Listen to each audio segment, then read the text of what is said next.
Welcome to another edition of What the Fuck Happenings here in Mendham.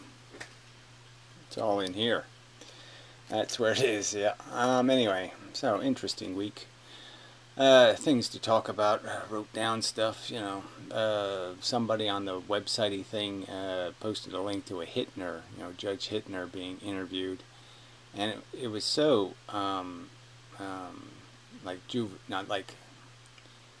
like undeep, like trivial, yeah, trivial. You know, it just makes so obvious how unimpressive these characters are that, you know, essentially define our laws and define them so badly that we don't really even have a constitution anymore.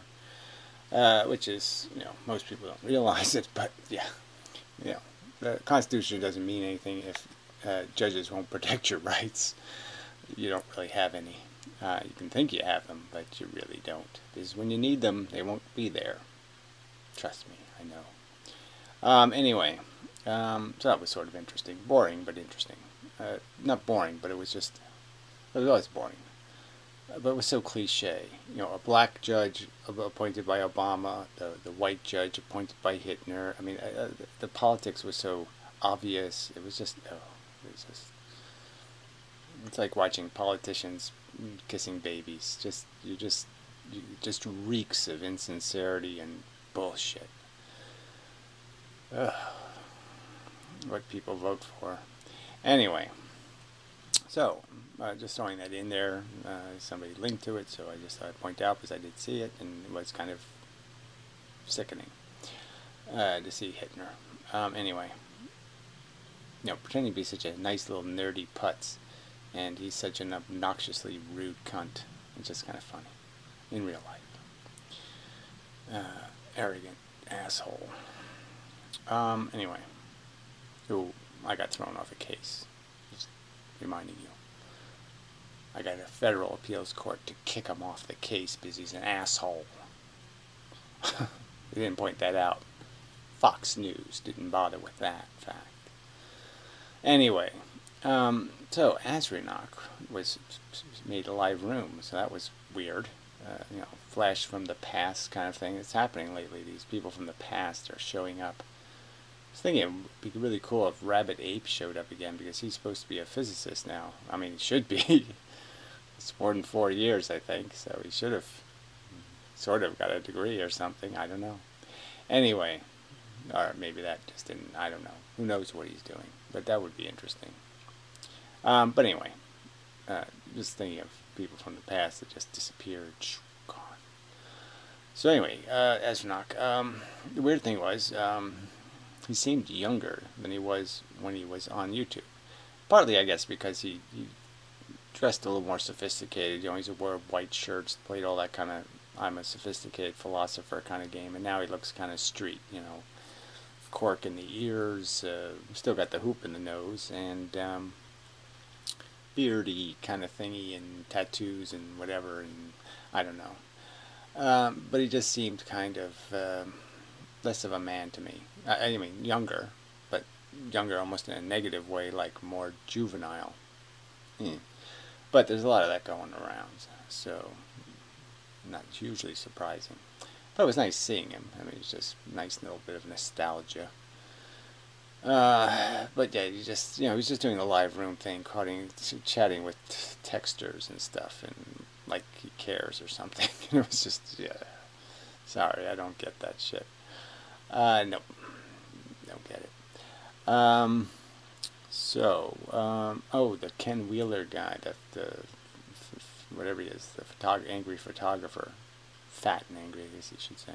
But anyway. So he bought, you know, he got this new camera, this new Fuji thingy for whatever, $16,000 camera, and he just tells stories, and I just wanted to point out it just tells stories, because he basically says, oh, yo, I sold some of my other cameras, you know, his extra cameras. He always has 15 of everything. But I was thinking about it, and I'm saying, nah, if you really sold some shit, and you have a YouTube account that gets, you know, pretty good views, 2,000, 3,000, 4,000 views per video. I'm pretty sure if you really wanted to make money, you'd sell it on eBay and, you know, announce the sale on your channel.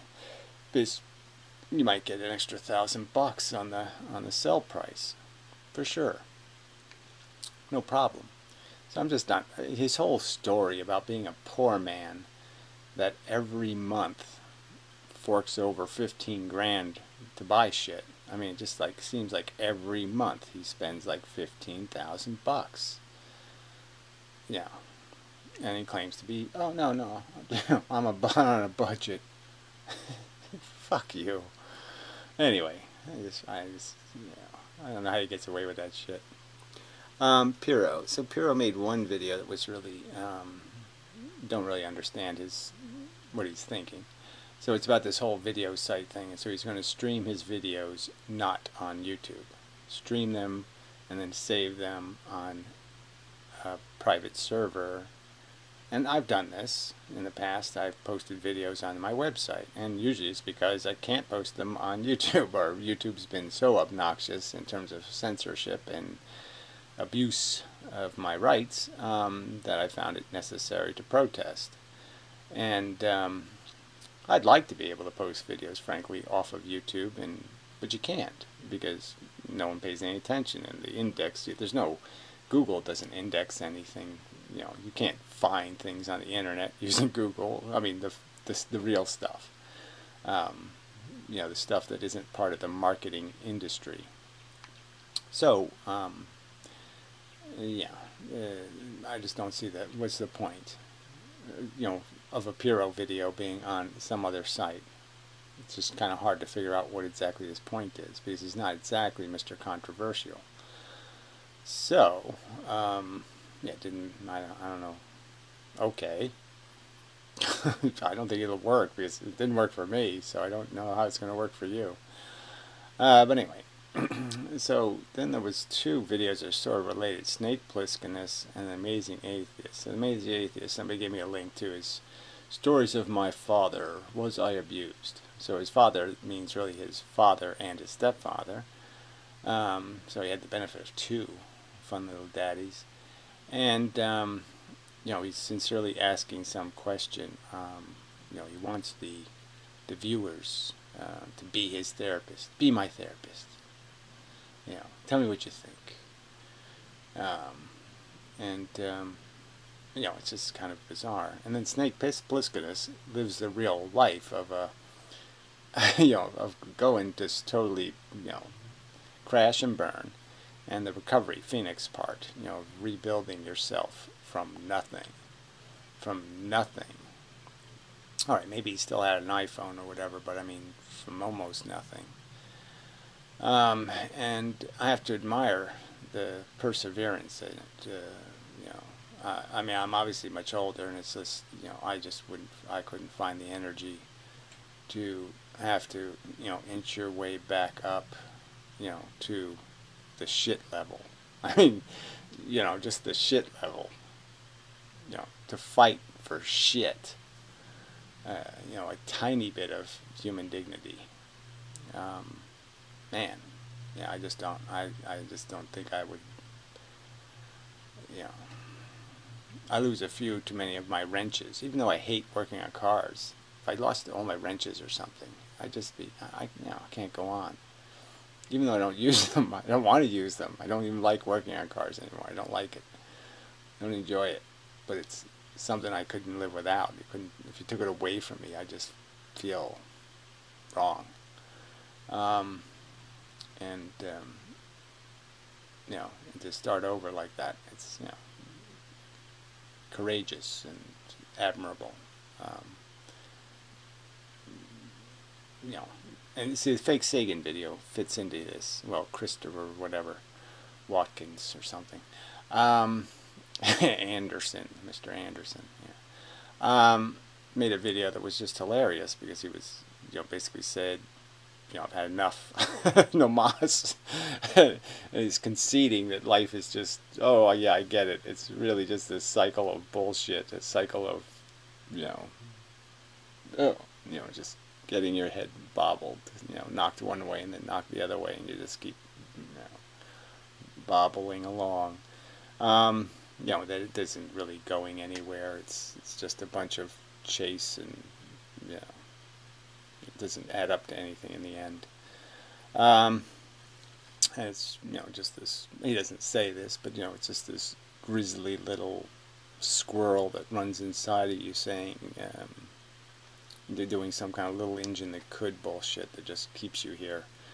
But yeah, it's, and so he's converted into some kind of desperate, this whole religion thing. It's like somehow this is going to be this is the way out. This is the doorway out where you get to walk out with your boots on or something, your dignity or something. I don't see that at all. To me, it's, you've just, you pooped your pants in the war trench. When you turn to God, that's, you just pooped your pants. Nah, it's not going to look good. No dignity in, that desperate opiate of artificial hope that there's some reclamation possible, and that you can leave like a virgin or something. Yeah, whatever. No hope. So anyway, so I'm mixing these three characters because they're similar characters in a sense. All a bit too nihilist for my taste. But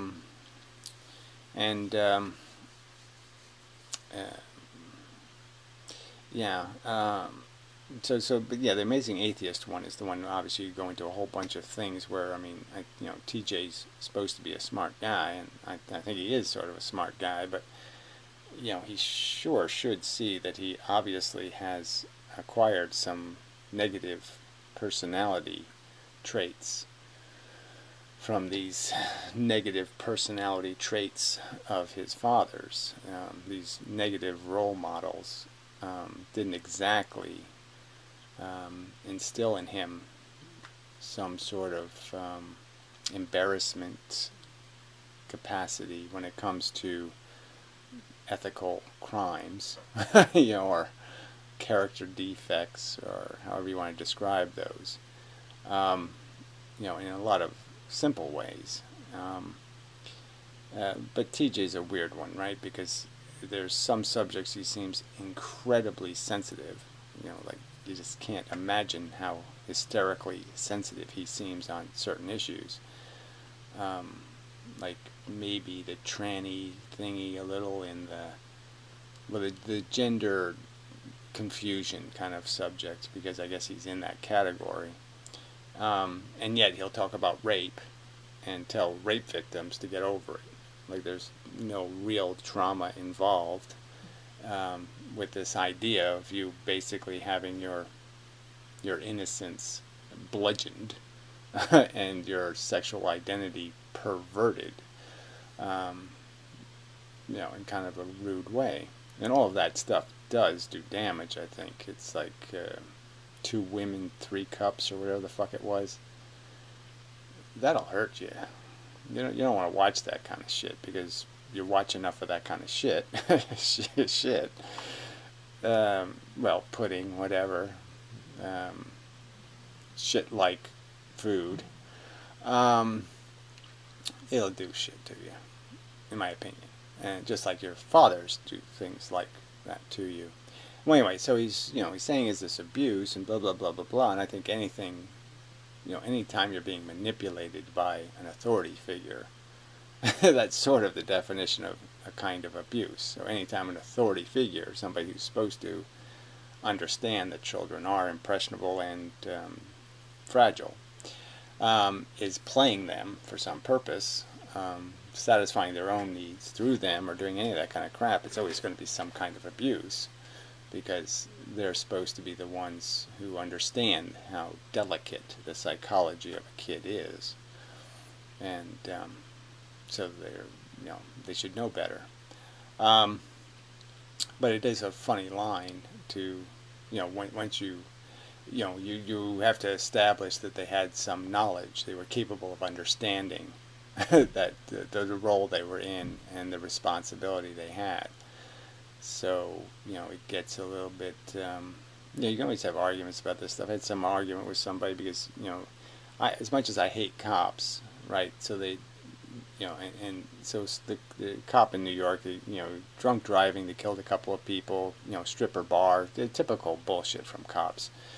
And so the guy's got, he finally got caught. Well, he got caught and he got, they nailed him. He went to trial and he lost. And so he faces 20 years. So he said something, well, he faces only 20 years. I'm saying, yeah, but it's the same crime. I mean, drunk driving is drunk driving. No drunk driver thinks, I'm going to kill somebody tonight. So their intent is exactly the same. The intent of the drunk driver who doesn't kill somebody is exactly the same as the drunk driver who does. And all you're doing is rewarding somebody for luck. You're saying you were lucky, therefore you don't go to jail for 20 years, you just get 6 months of this and a couple of $1,000 in penalties. And it's like the attempted murder versus murder thing. Why should the crimes be different? Why should you give a attempted murderer points off for failing for being incompetent? I mean, it's almost upside down, to give the failed murderer extra credit, so to speak, an A on the test, because they couldn't even accomplish their intent. But it's exactly the same crime, right? The intention is the crime is the intent. So fuck. But anyway, so I don't know where I'm going with that. Now that I've lost the whole. Well, I guess it's that knowledge thing. So you can't really, how big a crime somebody's abuse is really depends on if they have any kind of notions in their head about what their role here on planet Earth is, or any kind of idea that they influence the other people they fuck around with, or whether they in some way might even impact the future and the quality of life for the human species and all of that kind of crap. And so obviously TJ's father seemed kind of distant from that knowledge.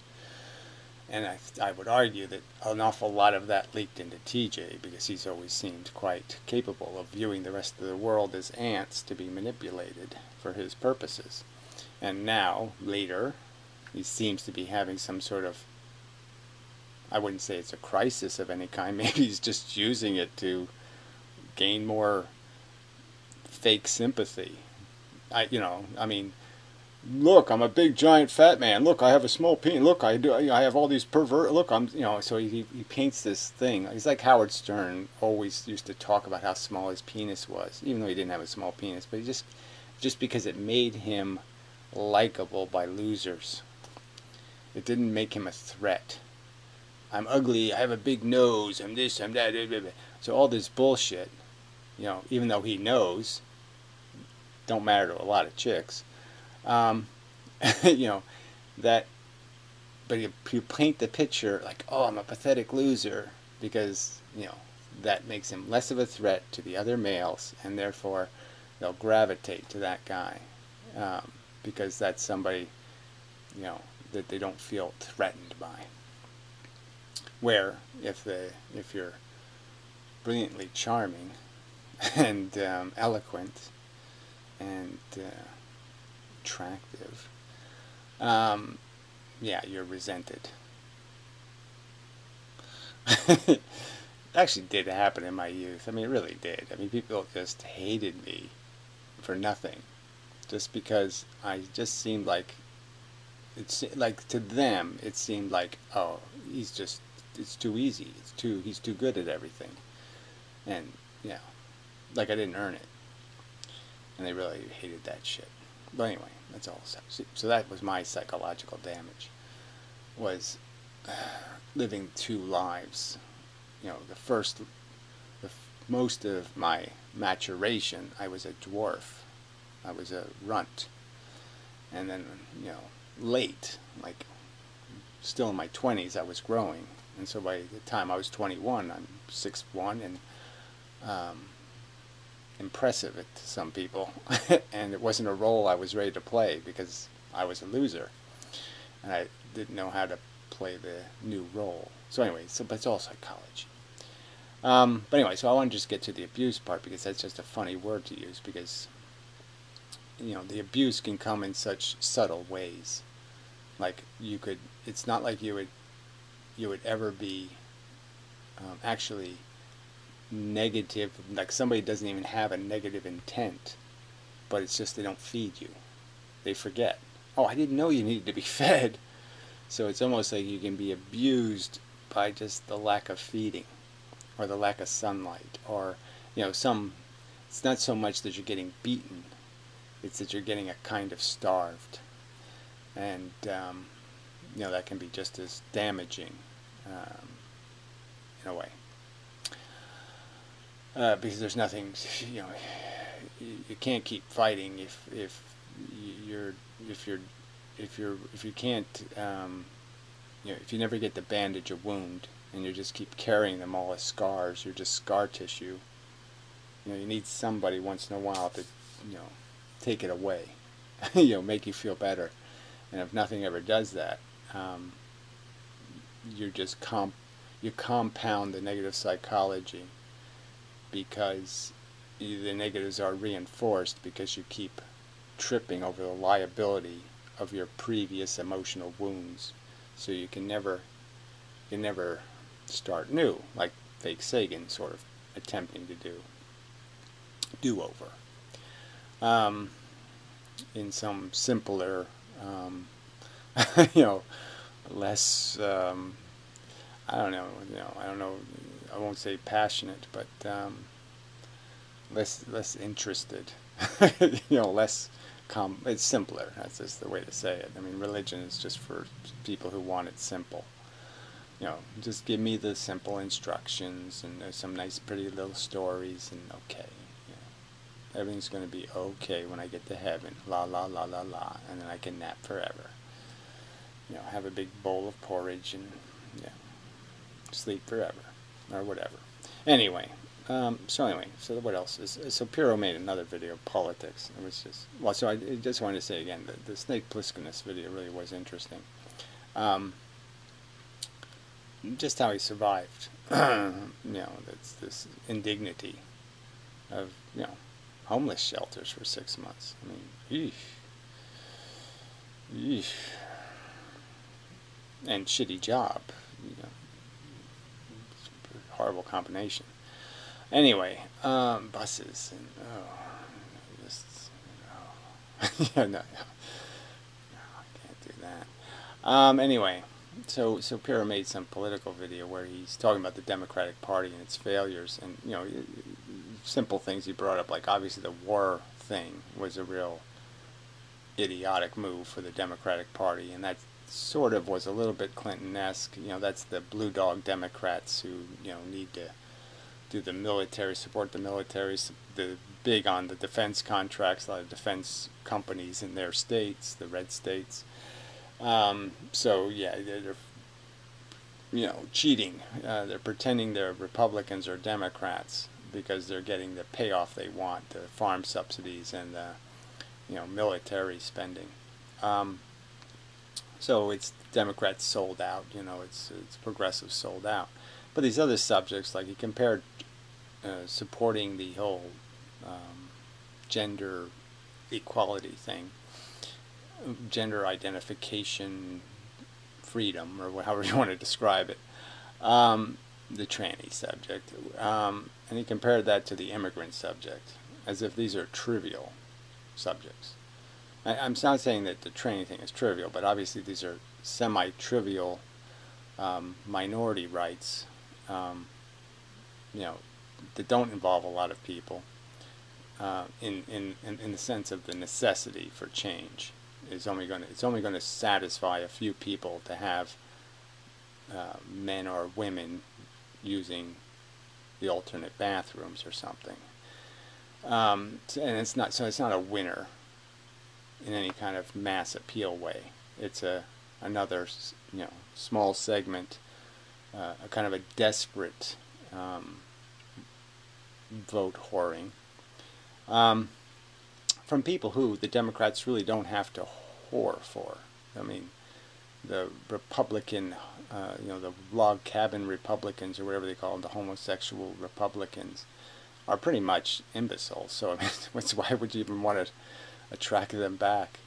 But anyway, not really the point. But and the immigrant issue, though, is huge in terms of that one is just such a loser. I mean, that costs you votes. And, you know, you gain some from the immigrant community, sure, but you lose so much from your base. It's just such a stupid move for the Democratic Party to be the party of any kind of notion of open borders, especially when it's supposed to be the party protecting worker rights, which the whole immigrant thing is going to destroy, and has destroyed and will destroy further. It's just importing desperation, and you know, we might as well just say we're China, if that's the road we're going to take. So anyway, just really stupid. So something the world, I don't know what it was. So I don't know what that part is. So I don't really. I wrote the notes in red, which makes it even harder to read. I wasn't too smart. Let's see. Stupid. Stupid. Nuck escarate. Stupid. Well, anyway. Solar done right. Oh, nuclear crap. Yeah, so he's, his stupid thorium crap. He thinks this is the big solution, blah, blah, blah, blah, blah. Completely unproven nuclear technology. They haven't built a thorium plant that actually makes money, yet. And yet he thinks it's going to save the world. Free energy for everybody. Just really dumb. And so that just reminds me of the solar issue, which everybody jumps on this bandwagon of putting these solar panels on roofs. The company called me 3 times the other day, trying to snooker me into this stupid sham. And that's all it is. It's just a way for a bunch of middlemen, a bunch of schemers like TJ to make money.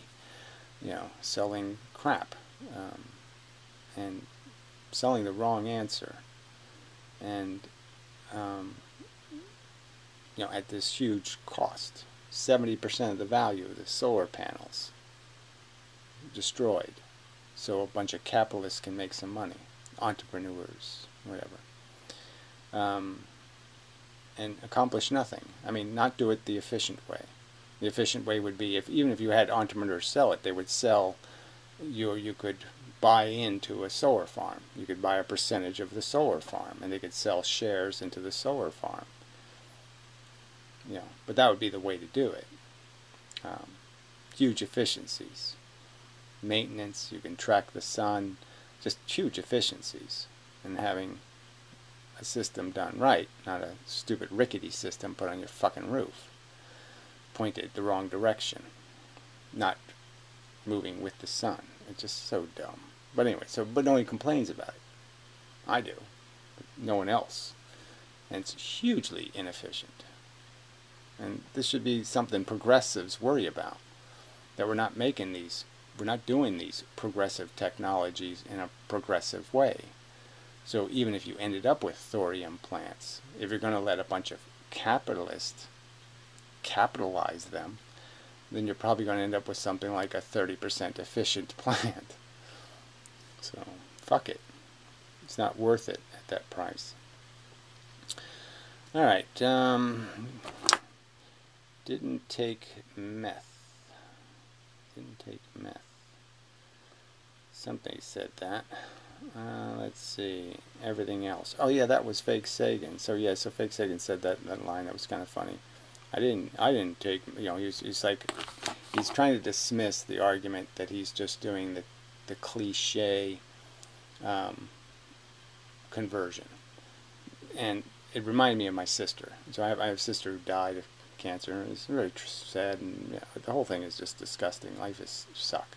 But anyway, when she was like 17, 18 years old, she got into a lot of bullshit.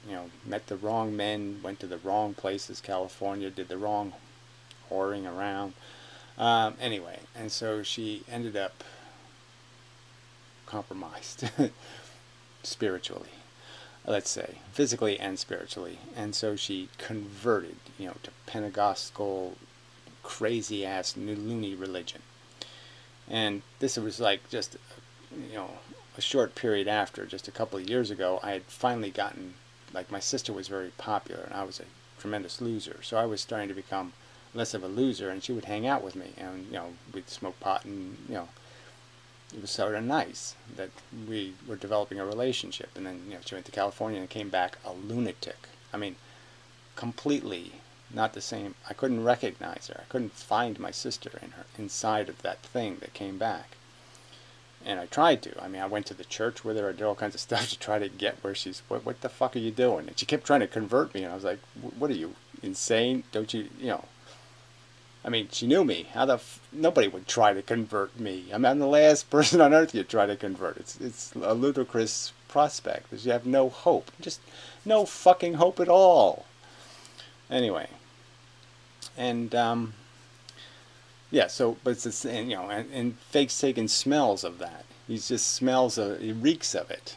And, he says, I didn't do meth. Yeah, but you did every fucking thing else, and you brag about doing every fucking thing else. And you did lots of crappy things. You beat people up, and you beat women, and you had casual sex, and you used people. You did lots of shit. And, yeah, this is just your, oh, fuck, I don't want that written on my gravestone. And so you're doing this emotional conversion thing. I emotionally need to, take a shower. And you're using this, whatever, this God love thing. God loves me and he's cleansing me of my crimes and blah, blah, blah, blah, blah. And I would argue that the only way you really get cleansed is like if you killed somebody as a drunk driver, the only way you get cleansed is you prevent somebody else from doing it. You stop the crime from happening to somebody else, and then you've undone your crime, essentially. One for one kind of thing. Or maybe you could add 3. Maybe you could save 3 people from the same mistake. And then you're way ahead. So maybe fake Sagan could be preaching, about how, don't get caught up in this bullshit. Don't get caught up chasing nonsense. Because the root of life is, this important shit. And, or some theme like that. But instead he's just kind of glib. Like, oh yeah, well I did all that stuff, and that was cool, and I need to do that for my own development. So I could catch fire and burn into a bunch of ashes, and then re-rise as the Christian Phoenix or something.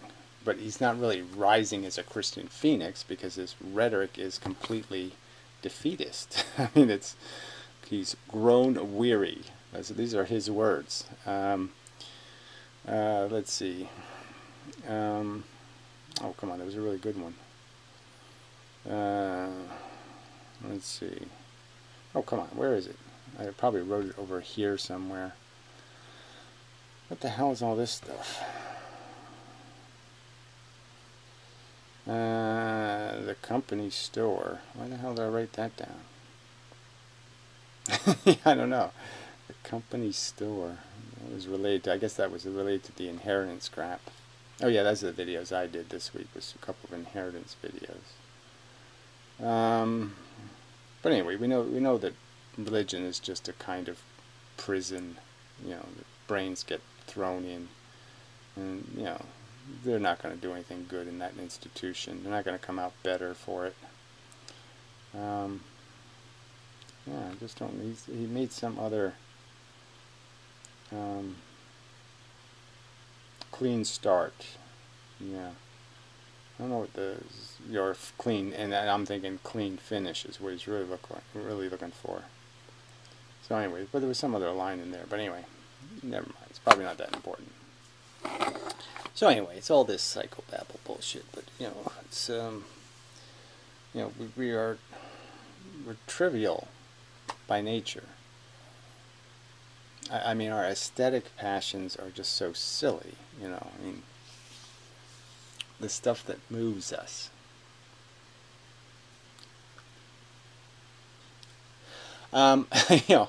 Just, and it's doesn't have, there is no substance to this life thing. You just live it because you're here, and you feel. And you're just chasing feeling good, and you're kind of annoyed to feel bad, and you really won't invest too much of that negative stuff. And dying is just doesn't look like any fun at all. It just doesn't have any real appeal to it except escape. So you really have to be kind of desperate to get out. You have to be really battered, really bludgeoned, really scar covered, leaking wounds. You have to be in some kind of condition where you're going to die anyway, so just make it quicker. You're already on the road to death, so you might as well just drive off the cliff because you're already heading for the machine that crushes the cars, or something. So yes, you might as well just do it yourself. Something like that. But till then, you're kind of a player. Not by any... The physical body wants to play. It just physically says, feed me.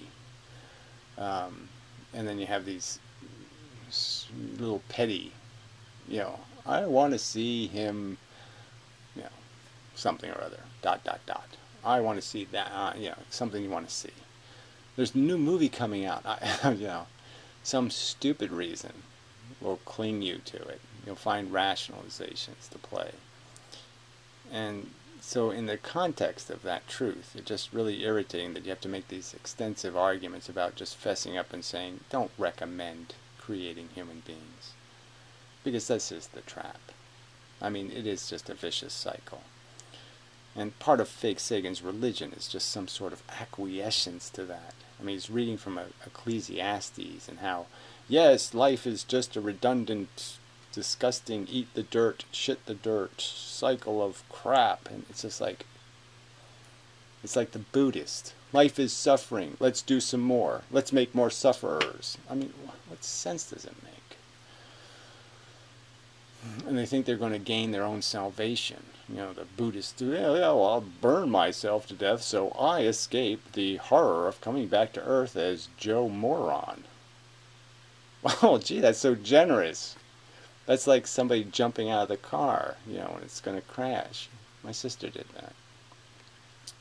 that. We were heading right for a telephone pole. She jumped out of the car. It's like, well, yeah, you just left us all to die. Geez. So it's kind of funny. But see, that's the character. See, I mean, not in a negative way. I just mean that's a survival thing. My sister she was tough. She was a player. She wasn't going to get, hey, I'm not going to be in a car accident. Fuck that shit. I'm going to roll out of the car. She did it. She was successful. I mean, she would have been the only one standing if we actually hit the telephone pole, but we actually stopped right before we hit it. Snow and ice and terrible. But, kids back then. But anyway, it was exciting. I mean, terrifyingly exciting. Near misses are fun. I mean, just because of what they just show you this whole thing of, oh man, I'm so fucking lucky. There's so many circumstances where, okay, I should have lost my arm there. I should have been decapitated that time. I should have been paralyzed that time. I should have been impaled at least 6 times. I mean, where the impalement, like the spear went right by your ear. I mean, that's happened to me so many times where it just went right past my ear.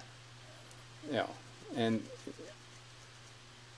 those are just kind of so enlightening to the fact that you just have to concede that this is so dangerous. This is just such a messy thing to be playing with. There's got failure written all over it. And in the end, the strongest will be, John Wayne was a little man when he died. I mean, it ate him down. It wasted him. And it just wastes everybody before it, finally bashes you to death. And why would you impose that on somebody? So, and but you get these stupid people are just so obnoxious. They keep talking like, oh, you'll never convince the world, blah blah. And again, the argument is you don't have to convince the world. This is the stupid anti-Pyrrho argument. You have to convince a tiny percentage of the world's population that are the recklessly stupid. And instead of putting them on a pedestal and say how wonderful the poor are, the huddled, smelly masses are just wonderful, wonderful people. No, they're stupid, reckless, irresponsible cunts who have no clue what they've bought into. They have no clue what it means to create a human being and the responsibilities tied to that. They're pigs. So anyway, I'll throw in one more little anecdotal story regarding the immigration thing. So, I live in a rather white-only county, in New Jersey. It's not that bad. But the funny thing is that, yeah, you can drive 10 miles, and, there's Newark. You could drive 10 miles, and there's a place called Dover, and it's always been called Dover Rico, because, it's always been Spanish. I mean, not always, but, in the 70s, they just flooded in, took it over. That's it. It was their town. And so it's that kind of white flight thing. Everybody else had to leave because there was, cucaracha everywhere. Presumably, in one of these close towns, some bicycler youth went through our town when I happened to be going for a walk. And so there had to be like 50 of them on bicycles. And they're all talking Spanish. Not one English sentence anywhere. So they're all blah blah blah blah blah blah in the park. Right? All this crap. And they're really loud. Okay, I'm 300 feet away at least. And it's loud. They're just blah, blah, blah. And then there's still some coming down the road, and there's cars backed up. Because the cars are trying to go, it's a 45-mile-an-hour road, and they're stuck going 20 miles an hour, right? And so what do I hear, though? Pure English. Fuck you! Yeah. To the people who have to worry about running these punks over, who are now just making turns, off the highway into the huddle of 50 of them, the gang. And you're just saying, see, but that's the problem. This is the new generation, right? These people probably didn't grow up in Mexico, but they probably grew up in a town that just couldn't care less about speaking English. And so they're more comfortable speaking Spanish. And that's not a good habit. It's not respectful to the country they're occupying. It's not respectful to the culture of the country they're occupying. It's kind of rude and obnoxious when the only English you bother learning how to speak is fuck you.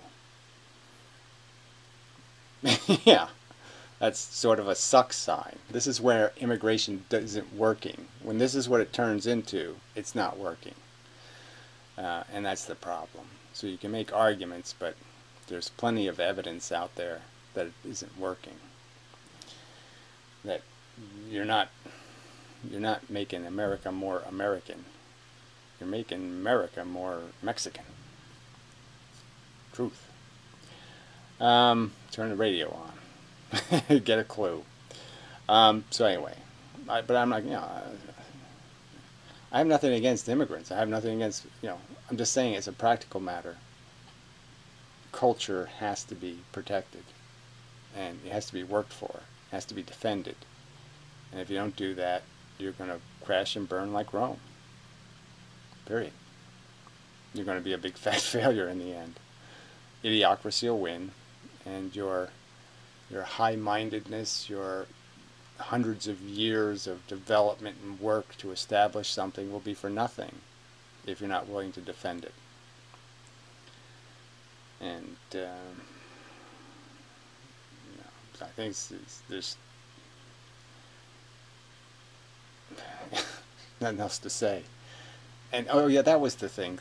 The other unrealistic thing Piero was talking about is this whole idea of the rest of the world becoming industrialized. That we've got to spread the wealth, and we know that can't happen. The carbon problem. We know how inefficient America is. 70% of the fuel, 30% of the people or whatever. I mean, this huge imbalance to our percentage of fuel used per person, per capita. And we know that's what industrialization will cause. And that it took us 100 years of pollution to create our infrastructure. And he talks about like it's nothing. Like he can just do all these really great roads in China, and really great this, and really great that, and really great. Do have great stuff everywhere. Everybody has great infrastructure. Like it doesn't take a ton of energy at the cost of huge pollution to create that. So then again, that's his thorium solution. Like it's going to just be free, and it's not. And coal's always going to be cheaper, and that's going to be true. Oil's not always going to be cheaper, but coal's going to be cheap for a long time, and that's what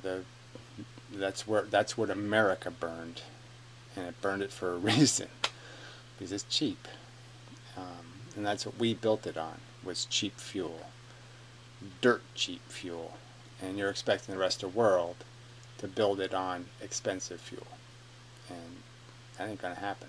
They're going to go for the cheap, and in a sense, they have a right to, if we had a right to. So, but I mean, just the argument is he talks as if there's no overpopulation problem, that we can go to 9 billion, not a problem. We can do this, we can do that, and there's no evidence it's going to stop there.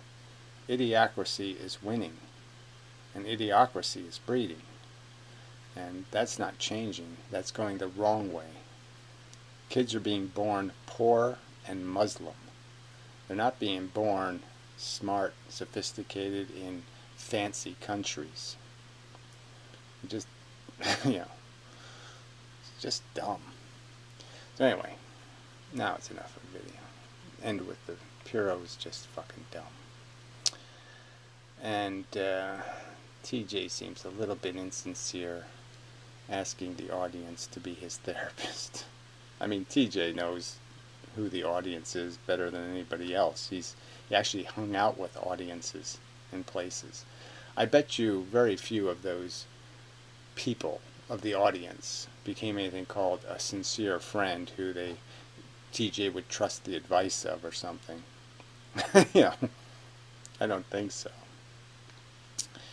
They're just, you know, things to pee on. I mean, at least his father's never peed on him, like overtly peed on him. And TJ isn't really above that. I can imagine him having one of those, whatever, get-together things, whatever they're called. What do you call those things? Those, whatever, and just peeing on him all. So anyway, that's enough. Yeah.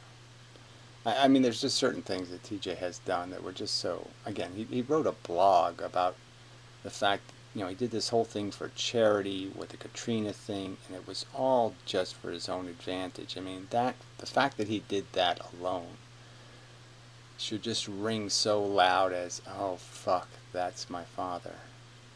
He has infected me with, you know, some bad memes, that I was actually capable of playing a game like that. And there was no shutter mechanism, no mechanism that said, you don't need to go there. You can play a better game than that. You can win with a better game than that. To use a charity? I mean, fuck. You know, with animals and stuff. I mean, it involved, like, animals that got homeless because of the floods and all that. I mean, it's just, you know, very not nice. Not nice. So I like that TJ might be being reflective. But I just as he doubts his father's sincerity, you know, even in hindsight, he can't figure out whether the few times his father was building him up, that he was just building him up so he'd be more valuable to him. And you almost have to say that you almost think that TJ's playing this I'm a sensitive soul game, you know, because he can play it. It's better cards for his, you know, pull out of his sleeve kind of thing. Later use. You know, anyway. Till the next time and such. So, interesting week. Yeah, I did say in one of the physics videos, you know, I've been really dragging the last 3 months, you know, since I quit drinking coffee. It's been rough. And, you know, I don't see any, you know, there's no real reason to be addicted to caffeine. I mean, it's not like nicotine. It doesn't have any compulsive element to it. So I didn't have any desire. I didn't need I desperately, I wanted coffee, but I didn't need it. It wasn't like nicotine at all. So I did without it.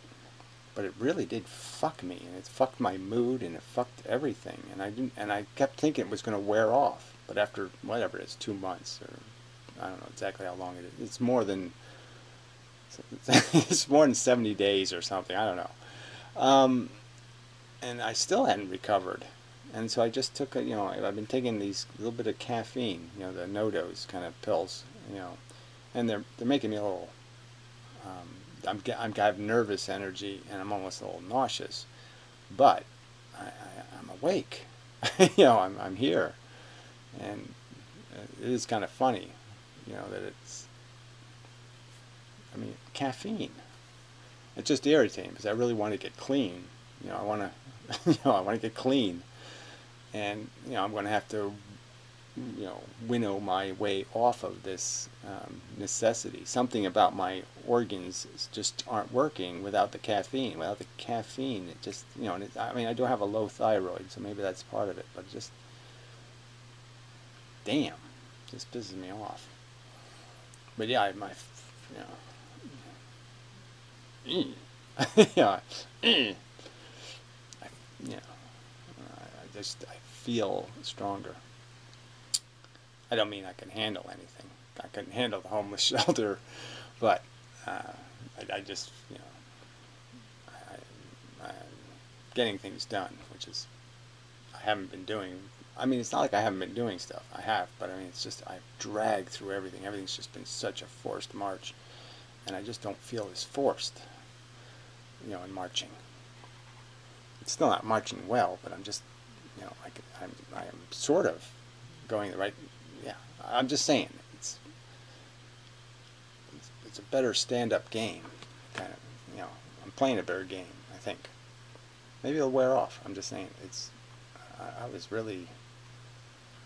worried because I was like fake Sagan. I had grown weary. Yeah, I was weary. Anyway, till next time.